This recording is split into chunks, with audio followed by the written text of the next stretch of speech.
know where the different trails start? I'm John Sorensen. I'm the director of the Abbott Sisters Project. I've been working for 16 years here in Nebraska to raise awareness about two women from the Grand Island area, Grace Abbott and Edith Abbott, who did phenomenal work nationally and internationally for the rights of children and immigrants.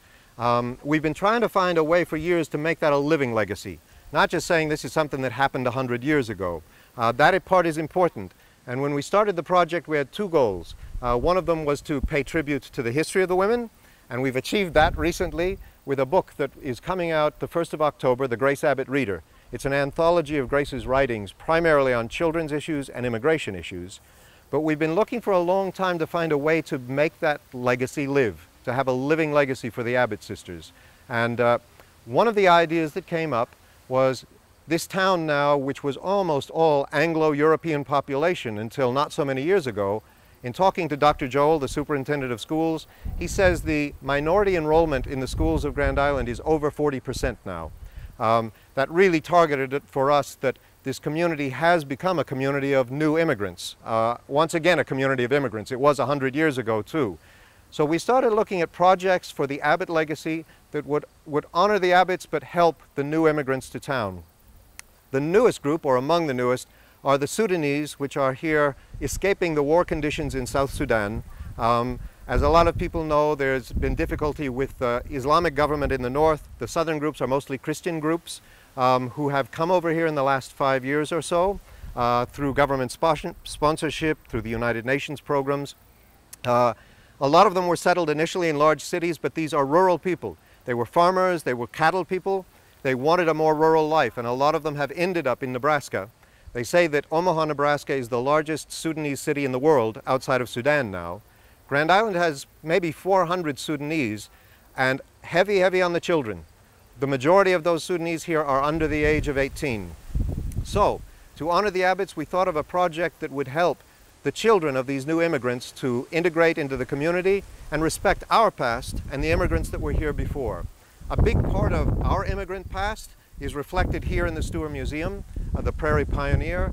A lot of those pioneers were immigrants or the next generation after.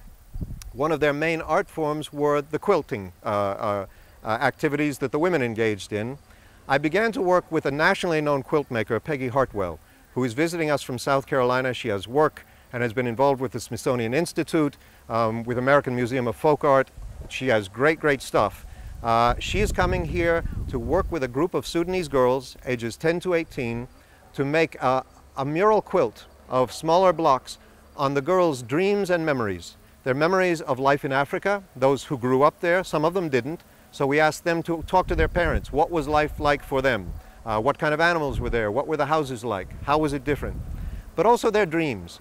So let's say their memories of Africa and their dreams of America is the subject matter of the quilt panels that they're working on. We want to combine these all for a finished piece that will be coordinated with some of the quilt guilds here in Grand Island of the traditional communities that have been here going way back, to prepare an exhibition for next Abbott Sisters Day around March 20th of 2009 at the Edith Abbott Memorial Library. This week has been special because it's reminiscent of my childhood. I grew up in South Carolina, and my family were a part of that great migration of farmers from the south to the north. And in my case, it was New York City. So for me to work with children who are also immigrants or children of immigrants is similar to mine, of learning a new culture in their case. In our case, just learning a new way of life, from living on a farm to going to school in an urban situation. Personally, working with children is a ministry for me, and so I learn from them. I go as a teacher, but in most cases you come back as a student because you learn a different way of thinking, you learn about color, you learn about different cultures, really, about different traditions. Even though the person might be from your same country, you just learn a different way of looking at life. You gotta put it underneath. And try to knot it.